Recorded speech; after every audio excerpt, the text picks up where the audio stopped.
Off to Sotheby's for the Hassan Hajjaj exhibition. I'm excited to hopefully meet the artist as well. He's going to be there. I always love to get any opportunity I can to meet artists and learn about their work, you know, rather than just attend an exhibition without having the artist present. Hassan is a Moroccan photographer who is one of the top portrait photographers working today with his incredibly distinctive, colourful style. He lives and works between London and Marrakesh now. Can't wait to see this really innovative, exuberant exhibition, so come along with me.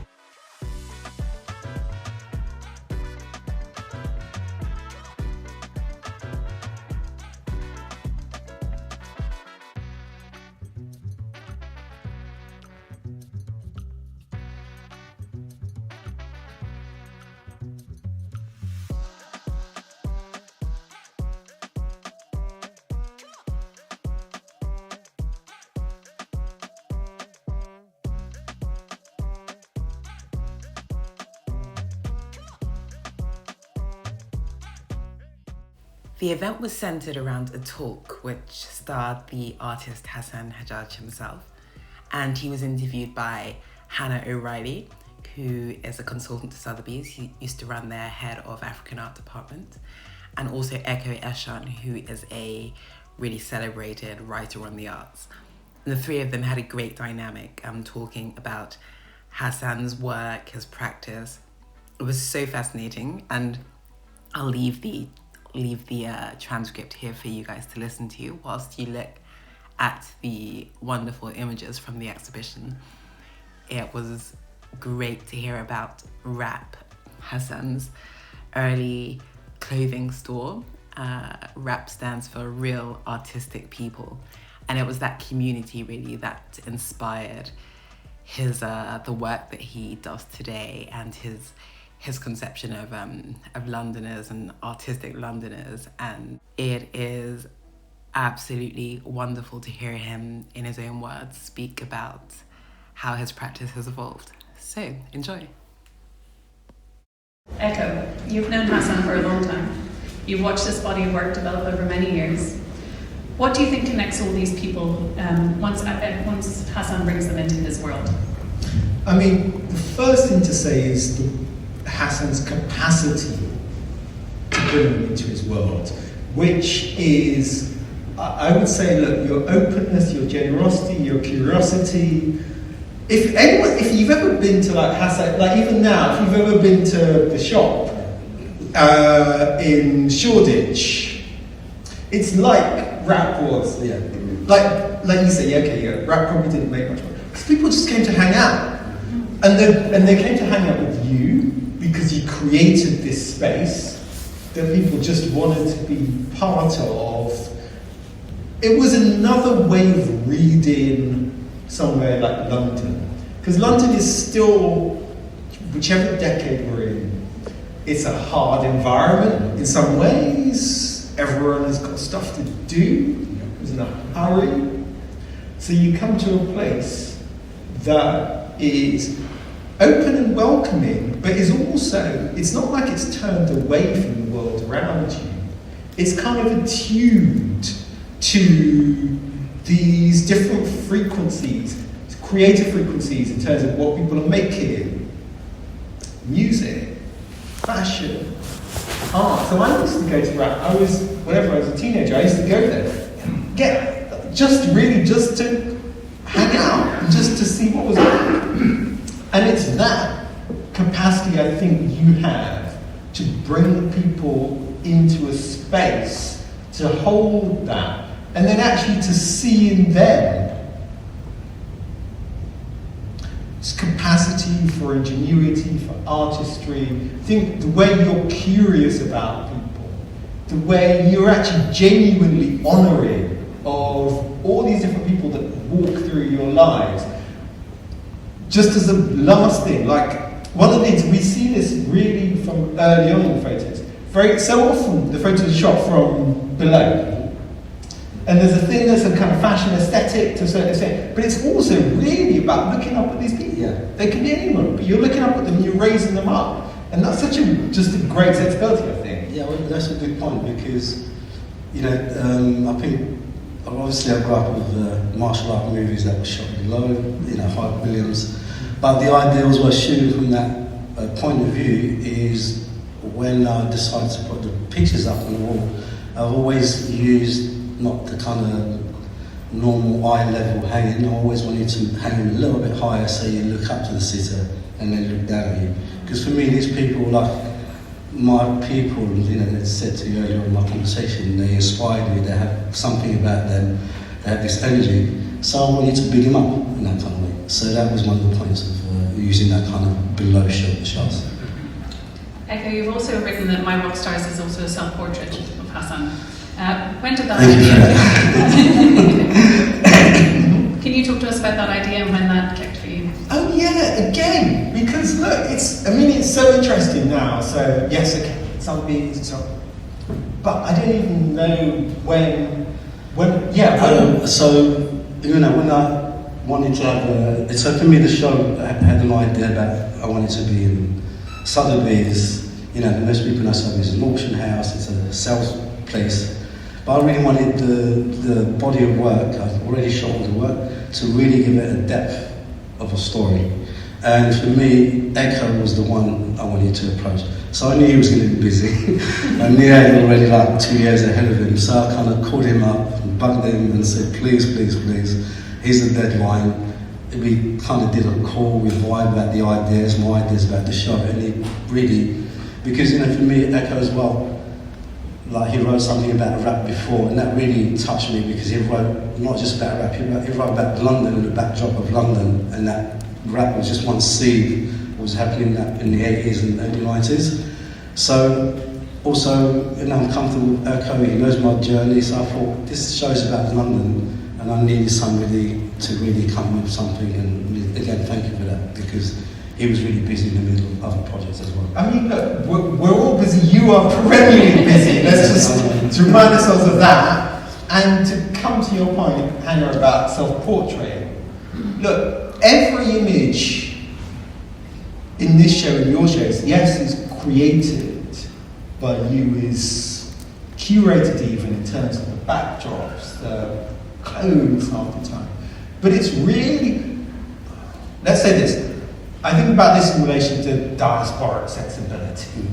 Think about this in relation to what you bring into an image. So yes, we're looking at all the different subjects in your photographs, but we're also looking physically through your lens, we're looking through your gaze, we're looking through your personal history, looking through your experience, your outlook, all of the different, just even as you sketched that out, Hannah, in terms of Hassan's physical journey to London, the journey through the 80s, through the 90s, through the decades since then. All of this is about how you see the world, with complexity, with nuance, with this sense that difference is not something to avoid or eschew. Difference is a thing that can hold us together. And so we look at the photographs, and they're all about people who carry themselves into the world in terms of their heritage, in terms of their past, who are articulating themselves in the moment. All of these, in a way, are refractions of your journey. So we come to you at the centre of each portrait, even as it extends out with that kind of generosity of gaze that you apply. So self-portrait is also a conversation then. Each individual is speaking with you and then speaking outwards. Hassan, Ekow has been writing about your work for years. Yeah. Does he show you things in your own pictures that you genuinely haven't seen before? Yeah, definitely. I mean, I've really learned a lot from his point of view because, you know, I'm sort of in my world doing the work I'm doing. But it's nice along the journey meet a few people that can have trust with, you can speak to, we speak sometimes not just about when we have a show and stuff like that. So definitely learning from his way of thinking as well. He understands the art world more. But more importantly, he's understanding the culture, the place, the people. And for me, just having the show, it's also protecting those people in the show, trying to tell the right story. It's all about documenting. So, these pictures of these young generation, I don't know, they're going to be looked at in maybe 30 years' time, So it's not just a pretty colour picture, so I'm aware of that, and this is some people see it that, but really there's always something I'm trying to express and to highlight these people that I admire, like what you said. While I'm taking these pictures, I feel so lucky because I'm part of that journey. I'm there at that moment with that person, with those people in London or whatever other cities. So yes, it's something that's important that I've had Ekow part of the journey. And coming back to the show and the title, I'm curious about that title, Ends to Estates. It's a very London title. What does that phrase mean to you, and why did it feel right for this project? Well, I think my London Rockstars was definitely there. I was having a conversation with a friend of mine, John, and we were trying to think of other way of actually trying to get sponsors and how to express it. And he mentioned this idea of ends to be established, and for me it just fitted, the show to just give it that kind of, another layer. Because at the end of the day, when I sort of started speaking to Sotheby's about doing the show here, I know Sotheby's is an auction house, so what could I do? Because I was looking for a space to do this show somewhere else, could be quirky or a gallery. So it was a nice moment to kind of push this work in this space and give it a title. And the title it says it all in a sense. So the other day somebody said to me, "Oh, house man, from Covent Garden to Sotheby's," and then somebody said to me, "Oh, from Camden Market to Sotheby's." So it's funny how people see it. It's funny how friends see Sotheby's as it's a big thing, like I've made it and stuff like that, in that kind of way. So it's a nice moment to share the moment with friends, and to have them come in the space and enjoy it as much as I'm enjoying it, because I'm enjoying it the same way, because it's not the normal place I'm usually do a show. But you say that. Actually, Hannah, you read out that list of places where Hassan is showing. It's selected. Yeah, I mean, the list is endless. But I just think Sotheby's, for myself, listen, growing up, I'm talking about my friends, you have like the Tate, the V&A, sometimes you have to go to school, the V&A, the British Museum. So these are the kind of big places that we might have gone there on the day school when they take you there, to have a look at the thing. But otherwise, most of us wouldn't have gone there. But Sotheby's is another breed. It's an auction house. It's from the 1700s. It's a place that we used to see people buying things for millions. So, I was scared to come through the door, before, and now I feel like I feel a bit more comfortable because I've got the show here. So I understood that. So this is why, this body work, I wanted to show it here, because then I wanted to see if my friends can come in and take over the place. So I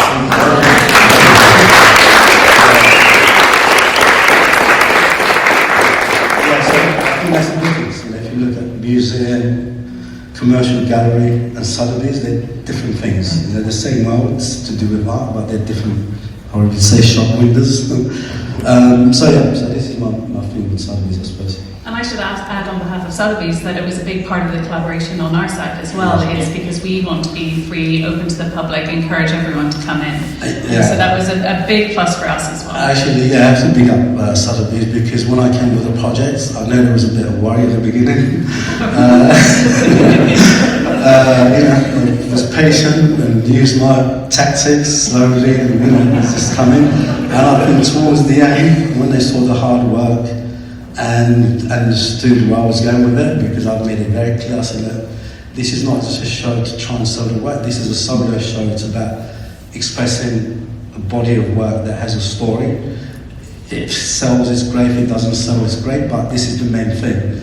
And I think towards the end they really got it, and as I said, they've been a great team. Really want to thank all of them, and they pulled every bit of I'm going to call you out a little bit on that. Yeah. I should say we wanted to work with him for a very long time, and I should call out, I mean, my team in the contemporary art department, African art department, and contemporary art department, the Middle Eastern department, the marketing department, the events team, were all over the moon that we got to work with the great, famous Hassan Hajjaj and his amazing image making. What Hassan's referring to is that we approached him with a very small idea and a very small concept. Yeah. Small but mighty. Hassan has taken over the cafe at 1 and 2 St. George Street, and it's kind of a recreation of what you've done in Marrakesh and the shop in E1, and is definitely worth visiting. So that was the idea that we came to him with. He just came to us with such a much bigger idea. Yeah, so it took a bit of space negotiation. Yeah, so I'm going to say, because there's friends there for them to understand the backdrop. So actually, I did get approached about doing the cafe. Normally it's during August. August, for people that might know, it's a quiet time for Sotheby's. It's actually busy. People coming in, but it's quiet because all the auction finished I think in July or something like that. So they try to do projects. One of them was a cafe, and sometimes they use the galleries. And that's when I saw the opening. I thought, you know what? They give me the cafe. I'm going to go for all of it, and I had this bodywork showing. Let me just go for it. And can I have this gallery? And can I have this gallery? And can I have this gallery? Yeah, exactly. Anyway, we're delighted you pushed because it is a phenomenal show, and the response has been amazing too. I want to zone in on a couple of the items downstairs. In particular, the jacket, Sloan's jacket. Yeah. It collapses Nike, can't even say it, Nike, Adidas, Louis Vuitton in one jacket. That's something you've played with. Those logos and designers have been something you've played with in the past. Can you talk about that, about the and the way you play with identity as well? Yeah. So again, as Ekow probably knows, some of my friends here, when I had Rap the shop, it was a time of like kind of hip hop was the culture that was happening. You had Dapper Dan leading the way. So my shop was selling lots of counterfeit stuff like that. And then it was something big like Gucci t-shirt or Chanel No. 5 and on and on. So that really just stuck with me. So when I started doing my shoots, they just came out naturally using these big brands as an expression and as a way to communicate with people. And then later on there's this new thing called collab that everybody's doing. And I thought, why not do my own collab? I can do Louis Vuitton with Adidas and Nike, because they might really do it if I go impression because they want to make it happen. So I played with that kind of stuff. So really, I did loads of outfits like that and used them for the shoots. And then Sloan Blessing came and bombed one of them, which is in the shop. And then one of my favourite images is the photograph of Central Sea, which you shot in Marrakesh. Why did you choose? How do you choose those locations? What changed once you put him in that world, in your world, rather than in his? Normally, this was concentrated as a studio shoot, so it's concentrated on a person or a group of people. And Central Seas happened to be in Marrakesh. I've come a few years ago, and he was at the beginning of becoming a superstar. So he came to my Riyadh. I've got some mutual friends with him. And then he came to my place, the place that I shot is a place called Jaja, which is the cafe here, the cafe we take over. And just kind of asked him if they can put some jackets on and do like a group shot outside. So it becomes a kind of a cinematic picture in a sense. So it's kind of more outdoor image. And you can see the frame I've used there is walnut, so I'm using something different from the white frame I'm using around the studio shoots. I think this is actually one of the things that's worth holding on for a moment anyway, because that portrait Central Sea is from when, from which year? I think it was maybe around COVID or before. 2019. Yeah, he was just making noise underground and a little bit overground. So this is like a really good illustration of what happens with these portraits, which is that they capture these figures, they capture a moment, then they become part of a cultural history. So they're about now, but obviously now is always changing, so then they become part of then too. So already between then and now, so to see. Yeah, it's become a superstar. Exactly. And even when I took a picture of Sloan, you can see, so it's nice to have those opportunities of, those moments at the beginning, you know, I prefer, you know, not really want to be a celebrity picture, photographer, sorry. So it's nice when you see something happen from that, when you see somebody really goes off somewhere, you know, and you saw that in them or had a feeling there's something, you know, they have something that could be globally, and I suppose Century sees one of them. I mean, you have photographed a number of celebrities and major superstars, Billie Eilish, Madonna, and many more. But that doesn't necessarily make them qualify for my rock stars. And the work seems to be more about relationships or a zeitgeist, having your finger on something rather than fame. Yeah. What does make someone belong to my rock stars? So you know, I'm always working with brands, trying to make something out of it. Sotheby is one of them, I suppose, in the way. You know, my rock stars when I was growing up, you know, if you said a rock star, you would think of somebody with leather jacket, long hair, Ray-Ban glasses and the guitar, and somebody from the West. You know, that's what in our mind was a rock star. So for me, it's an icon name. So it's like, how can I turn that and have my rock stars around me, my friends? It could be a boxer, it could be the local people helping, you know, the community. It could be a painter. So there's no really sort of have to be a certain type of thing. I'm just a musician. So really, I took that word and you know, I've been shooting this for years, and I'll continue doing this because there's so many people around me that's influenced, that, you know, have something.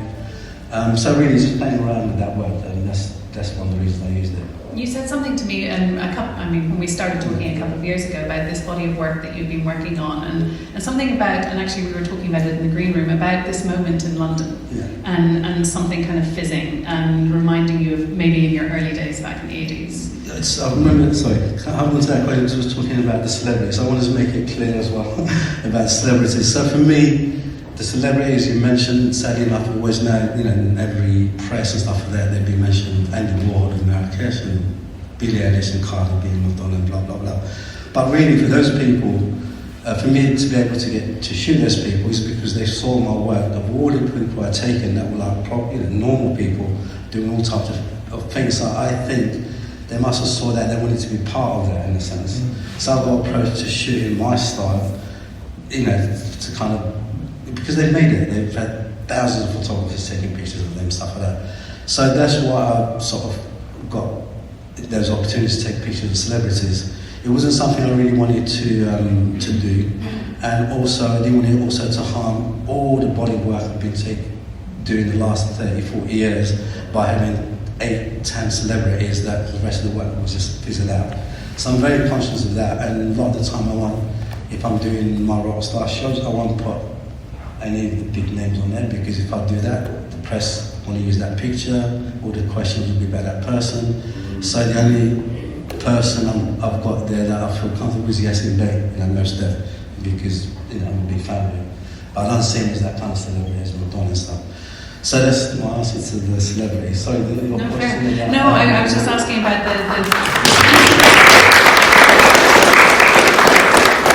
Ekow made the point earlier, actually, a lot of people you have shot have gone on to blow up and become hugely successful, even some of the people we just mentioned, Sloan and Central C. You obviously have an eye for talent, and when we started talking about my London rock stars for this show, you told me that you felt there was something happening in London right now among that generation that reminded you of those early days in the 80s, when, was it the 80s or even earlier, when London was cool, right?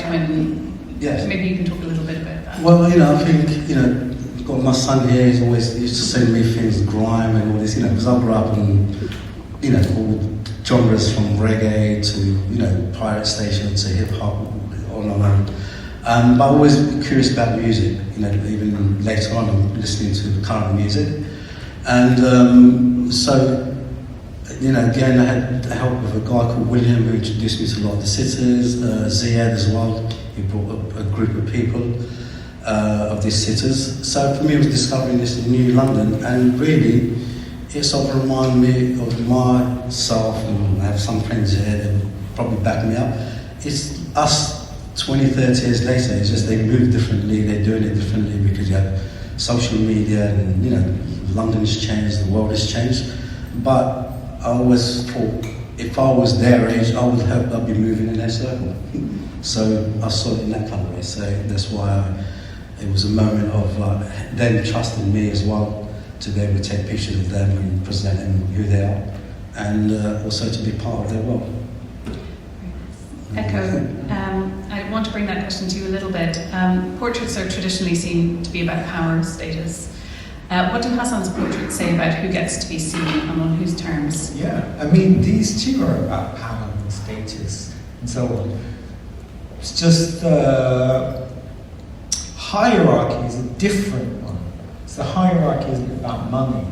The hierarchy isn't about fame. It's really about two things. One is talent, but it's also, you have to be a good person. Do you know? You actually have to be a person that is open. You have to be a person that is of and believes in other people.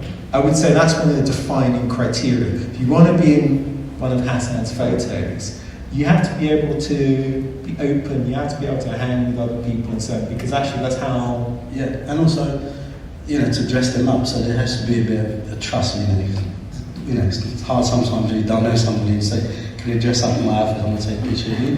So I think this is also something that, there's got to be that kind of medium, they feel comfortable, and it goes on from there.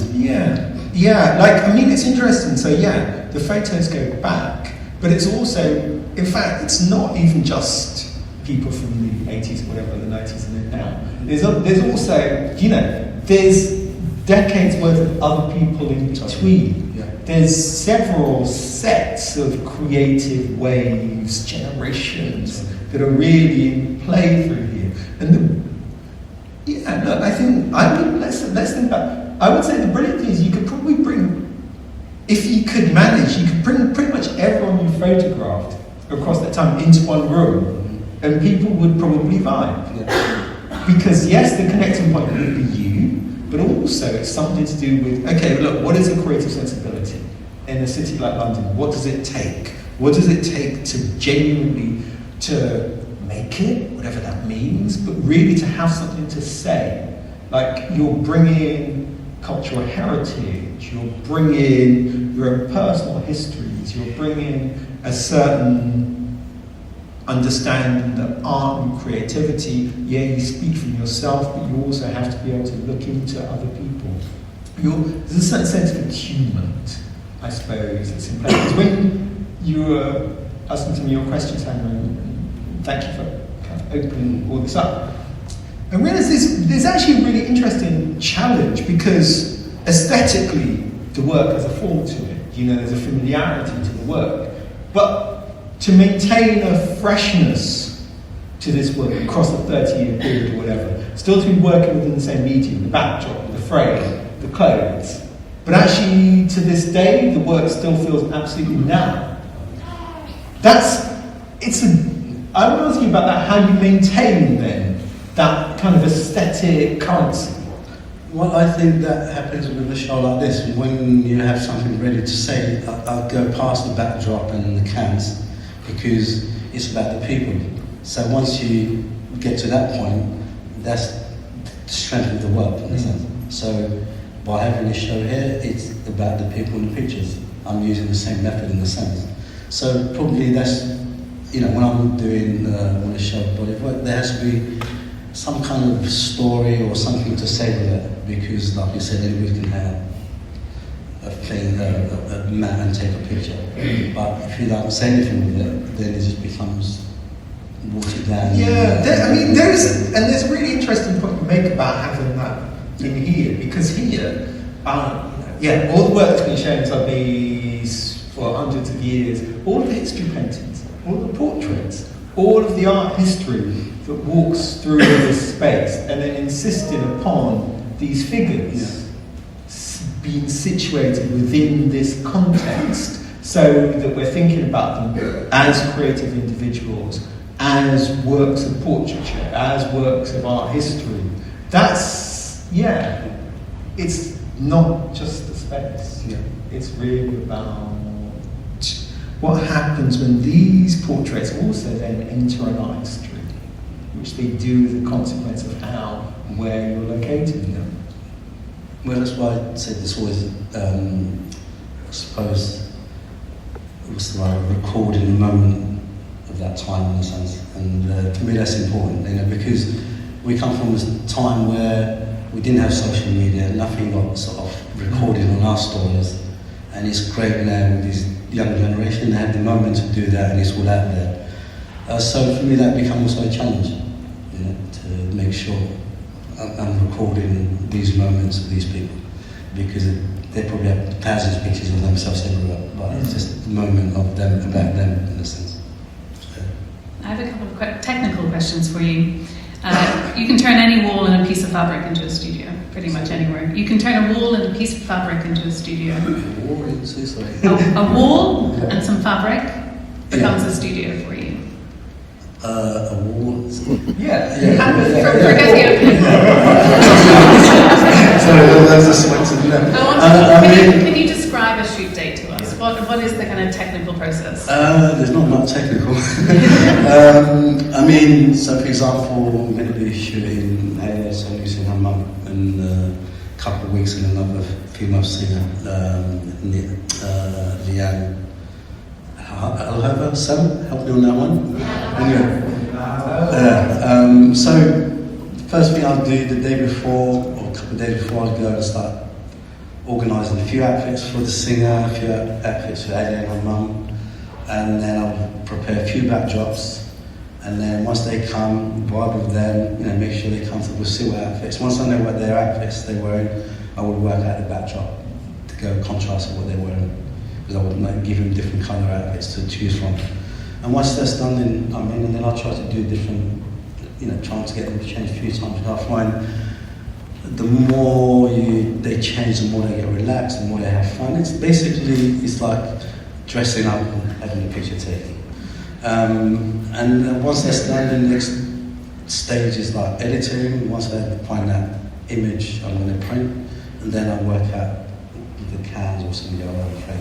So it really goes like that. So, but the great thing I think to answer your question, you could give me a mat and I can go and shoot outside Bond Street somewhere. I just need some tape. Yeah. And those frames that we were discussing, there also seems to be a lot of wit in your choice of frames. So can you tell us about how they came about and how you go about choosing the cans or whatever it is you choose to So use?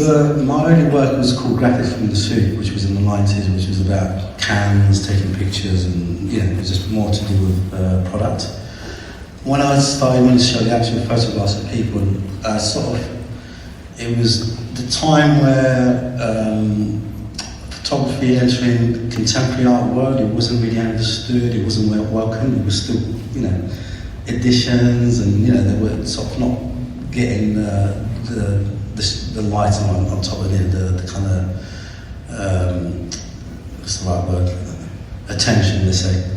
So I was looking around, I was like, I wanted to use, I was looking at the museums, when you go to museums, seeing all these beautiful paintings from 1700s, whatever, they had all these beautiful gold frames around them that was specifically made for that canvas, and it's still on it now, and I'm sure if it sells in the auction for $3 million, they're not going to take it from that frame and put a wooden frame, it's going to stay with that gold frame. So I thought, well, that piece of art now, that frame is part of that piece of art.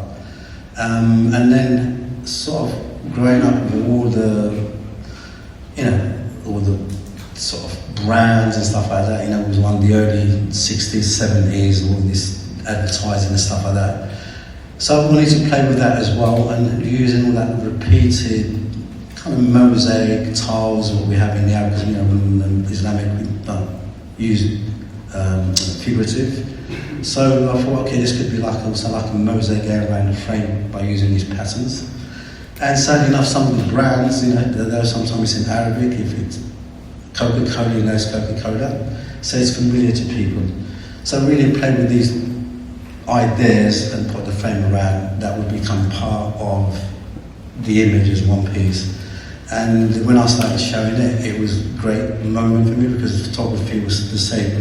So then they kind of got into the contemporary art easier for me that way. And horribly to say, I found, the product sort of broke all the barriers, kids like it, black, white, old, young. They see something, even here, you know, like all the security, love my work when I was hanging out. So, you know, and this is for me, this is the, you know, the kind of sort of people I want to enjoy the work. And to say it sort of, you know, I've had people saying, oh, it's the Coca-Cola can kid. Or, you know, or sometimes they say, oh, look at Coca-Cola, and then look at the image after. So it came around on products and these ideas for the frame.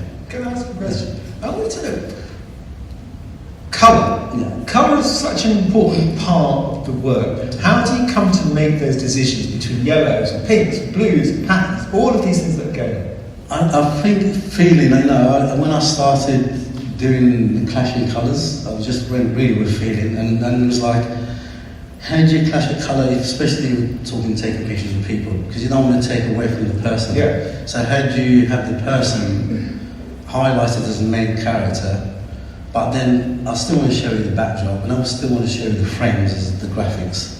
So it's finding those balance so it doesn't take away from each other. And I think just practicing and growing up in Morocco, as I said in the film, we're not set from colour, we clash colours. But I had a moment, like while I was doing this maybe 15 years ago, I was shooting in Marrakesh, and I think I was clashing brown with blue.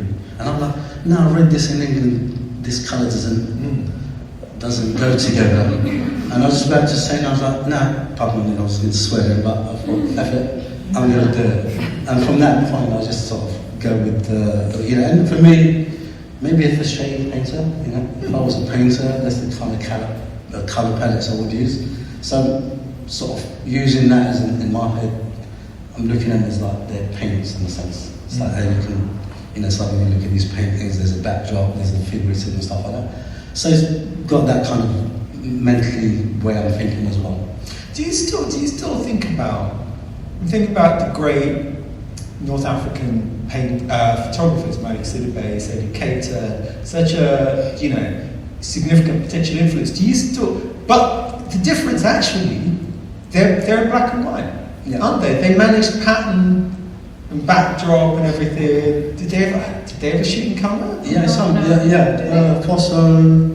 Malik Sotheby hand-coloured his prints often. I mean, to be honest with you, you know, they're people that I love as photographers. They're like photographers that meant to be artists. They were doing it as studio shoots, you know, talking like 60s, 70s, in all the cities would have a studio where you would have a family portrait, stuff like that. And I was one of those kids in, you know, where I had to go with my mum, my sister, dress up, and even put cologne on you, to go to the studio to have a picture taken, to send it to my dad, who was living in England at that time. So I've been that person, you know, with the backdrops and that stuff. And in my time in Morocco when I was living there, you had three types of photographers. You had that person that everybody knows, you know, with passport pictures or family pictures and stuff like that. And then you had another photographer downtown where everybody in the evening would walk around. And that photographer would have like a plastic horse, a racing car, a, you know, plastic gun, like a gun and a hat. And as a kid, you would get back, you would have a picture taken, you pay a deposit, they give you a piece of paper, and like 3 days later you go back, and you used to get a postcard size, then you take the print. So I've been in that photo as well. And you had the third photographer would be in the summer times.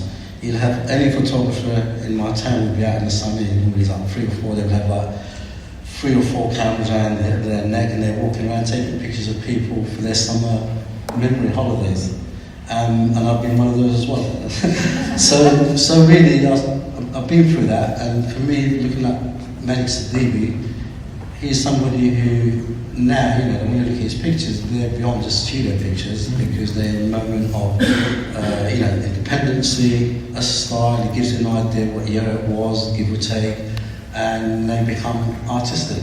So he's historically captured the moment. And you know, when I started, I was very aware of that. I was like, well, if I'm going to do this, you know, there's masters like him, I need to come something with my own fingerprints. And the frames and the colour was part of that, in a sense. So that's where, when I started, I was like, okay, what do I need to say? I was like, okay, Malik Sotheby shot in Bamako. I'm in London. I'm somebody who's been moved around, and I have lots of friends of mine that's from Brazil or from here, been moved around. Let me take pictures of people that have been moved around of choice. You know, these people come as a capoeira master or as a singer from Nigeria. So for me, I was like documenting my journey because I moved. Many Sotheby stayed in Bamako. So this was also a thought coming back documenting as well. When you talk about splitting your time between Morocco and London, you've done that for decades now and split your practice and your home between the two cities. Do you feel like there's an element of translating one place into the other? Do you see those practices being separate?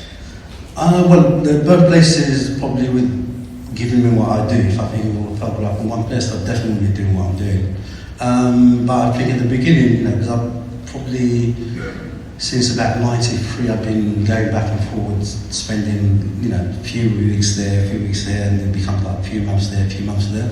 And the beginning was a bit tough because you have things going on in Morocco and you come here and your mind is there, and then, you know, when you go back there, London. So I had to teach myself, like, you know, when I go on the flight, I take off my Marrakesh hat and leave it, and then put my London brain on, and vice versa. I had to teach myself to be like that, because otherwise you can't do anything physically if you're one place to the other place. And both of them work differently, you know. There's inspiration there. Sometimes I can meet people in Marrakesh that will have the opportunity to meet in the West, and vice versa. So in some ways I made it work for myself. And again, in the exhibition, many of the people, the sitters in the exhibition, have built identities around their different cultures. I think you said to me all of them were foreign born or born to foreign immigrants themselves, but being, you know, Londoners through and through. What is it that draws you to those stories? Exactly what I grew up with. I grew up with London people from everywhere. That was me in London. You know, if we had English friends that are British, they were into our culture. They were curious and they become part of our family and us part of their family. But that's what I grew up with, that's what I know, and this was just an extension of that period, you know. It's like seeing it in music and fashion, you know, it's like they just do it, they're just doing it differently, doing it sometimes better, different opportunities, you know, obviously the age of internet. But it wasn't something I really thought, it just happened naturally because I'm growing up around these types of people, like as my friends, and I'm one of those types of people. I actually wonder, the time that you came up, the way you made work, I wonder whether it would have been possible some years earlier, because I'm also thinking about this particular period of time. It could be, say, let's take mid-80s, late 80s, because you're taking photographs at the same time, there's all this creative work happening in music in London at the time. There's also other stuff happening, there's also politics happening. This is also a time, the first black and Asian MPs elected to the British Parliament. This is in 1987. This is like Keith Faz and like Paul Boiteng and so on, and Dan Abbott. But it's also this interesting time in like cultural theory, critical theory. This is a time when the great sociologist and cultural theorist Stuart Hall is writing. And Stuart Hall writes about, he's writing about cultural identity, he's writing about, essentially, one of the things that starts to happen around this time, we start talking about Black Britain in this kind of expansive sense of the word. Really, this is actually the beginning of that. Before that, people didn't really used to talk about that as even as a phrase. Yeah, I would say, for like, again, because he was around the same time, I would say in the 80s, I think, me, I'm moving to my personal journey, but I'm pretty sure I can talk to about quite a lot of my friends. We didn't have anything to do with politics, but they were always in the system of politics because we couldn't rely on them. They weren't really talking for us or having plans for us. So, you know, that's why for me in the 80s it was quite interesting because so much friends around me have so much talent, and it was frustrating because it was always that glass ceiling, you know, and you could see that talent is globally. So this was really hard to kind of see, and you know, like, let's say like we got Soul to Soul that broke that glass and Loose Sands and a couple of people, but we had so much going on. And what really hurt me, you know, talking about politics was I think towards the end of the 80s, we was kind of starting bubbling in London, we started being in the clubs and doing things, people were like starting to do photography and stuff, still grinding, but there was something there, but there was lots to do, so it was like, I call it do-it-yourself kind of culture. But then I think around 94, 96, when Tony Blair comes into, as a Prime Minister, for me that hurt me because he was this young guy coming in, and it was about Blur, Oasis, it was about Patti Smith, about Cool Britannia from Vanity Fair, the Union Jack, and I was like, hold on, where are we? Where are we in this picture? And that really made a light bulb in my head. I was like, you know what, you got to grind it yourself because they're not going to be thinking of you. But I think the new generation downstairs, they're doing it differently. So that's why I think one of my attractions to what they've been doing, they're just kind of doing it themselves, but also doing it globally because obviously the internet and people travel more. But that was the moment where I was like, okay, there was truth to that. They didn't really come, think about ourselves. My group of friends anyway. Yeah, I think that's manifestly the case. And again, it becomes more important then. The contemporary photographs you take, the photographs have now become then a proper sense of a history. But also, I would suggest, at least I think the decisions you make about, and we've been talking about this, the decisions you make about who gets photographed become then really important because you're not trying to do everything. Quite deliberately, you're trying to say, actually, look, these people, this way of seeing who we are, that becomes all the more important when you compare that to Cool Britannia.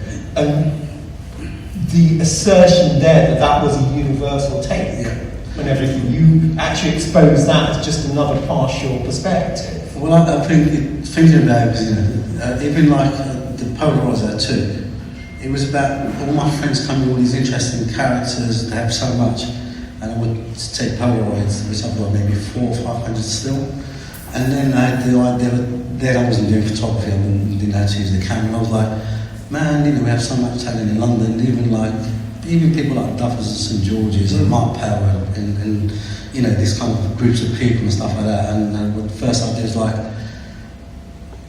shoot everything in black and white, classic. But I knew I wouldn't do it. But it was up an idea. So I think from there it grew about had you, say, going back over the conversation, have documented these people that passing through or come from somewhere and staying longer and having their kids here and stuff like that. So that's really became sort of my goal. I always think about Stuart Hall. But the phrases I think about that he coined, he talked about cultural identity being a state of becoming as well as being. I.e., it wasn't just about blood or origin or something passed down. It was about what you made. It was about the state of becoming. It was about your capacity to invent yourself, to define yourself, to articulate yourself, to speak of yourself. And this is what each of these photographs documents a self-made person. But also, each of these photographs is about you seeing them and them articulating themselves. And that dynamic, that's why they shine, I think. Thank you both. I'm going to ask one more question before we open it up to the audience. And on that note, so much has changed and yet so much has remained the same. The work that you're doing still talks to the political landscape that we live in, to the multicultural society that we find ourselves in. 10 years from now, are you still going to be making My Rockstars? And what do you hope, or what do you think might have changed in the next 10 years? The first thing I'll say, inshallah.